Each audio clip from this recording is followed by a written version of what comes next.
Hi, I'm James, and I'm an anesthetist at Jamestown Regional Medical Center. On behalf of our department, I'd like to tell you we're honored to be part of your labor process.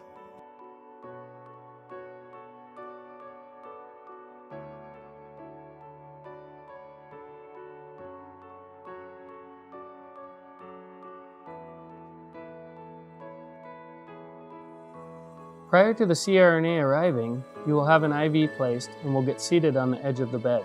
You will be hooked up to the blood pressure cuff and oxygenation monitor. When the CRNA arrives in your labor suite, they will ask you a series of questions regarding your health history.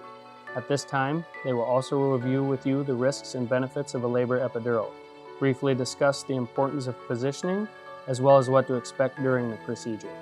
We want to provide you with reassurance to alleviate any anxiety you may be having regarding the procedure and make a positive experience.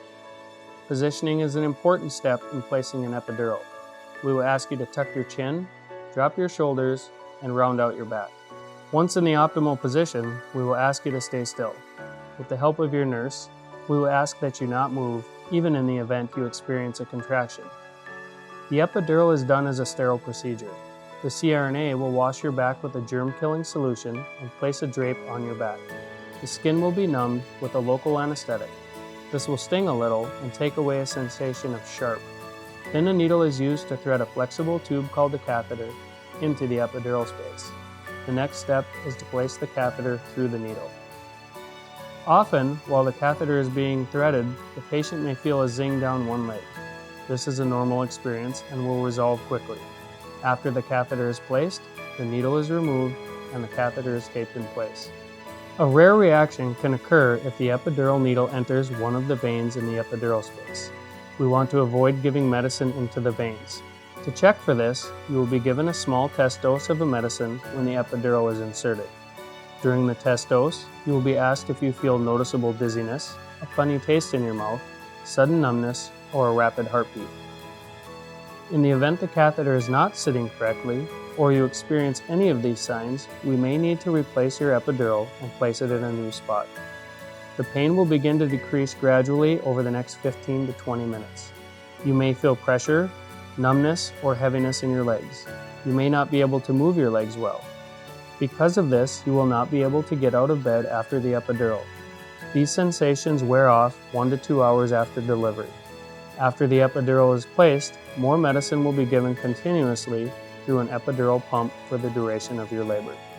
Because there are risks with anesthesia and epidural placement, we would like to briefly educate you on some very rare risks: allergic reaction, epidural hematoma, infection, the epidural block advancing to a height in the body causing a temporary need for oxygen or a breathing tube, seizures, nerve damage, cardiac arrest or death. At JRMC, our team is trained and prepared for these rare emergent events. Some of the less serious side effects from the epidural are a decrease in blood pressure. Intravenous fluids before the procedure will help with this occurrence. Other measures may need to be taken as well, such as change in your position and application of oxygen. Rarely, the blood pressure change may need to be treated with medication. Headache. The headache may be mild or strong. Lying flat in bed, receiving additional fluids and pain medication may help. Some women may need an additional treatment if the headache persists. On rare occasions, the numbness from the epidural medicine may be felt in your chest muscles. This may give the sensation that it is hard to breathe. Usually, this is temporary, and with reassurance, no additional treatment is necessary.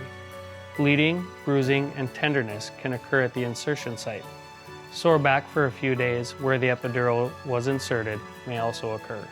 After your epidural is placed, you will feel less pain, may be able to rest or sleep during labor. You will have a fetal monitor on at all times, have an IV, and frequent blood pressure checks. You will need help positioning yourself in bed. You will not be able to go to the bathroom without assistance from the nurse caring for you. You will not be able to walk for 1 to 2 hours after delivery. Yes, in the event you have to transition to a C-section, as long as your epidural is providing adequate relief, we can add stronger medicine and transition to a C-section.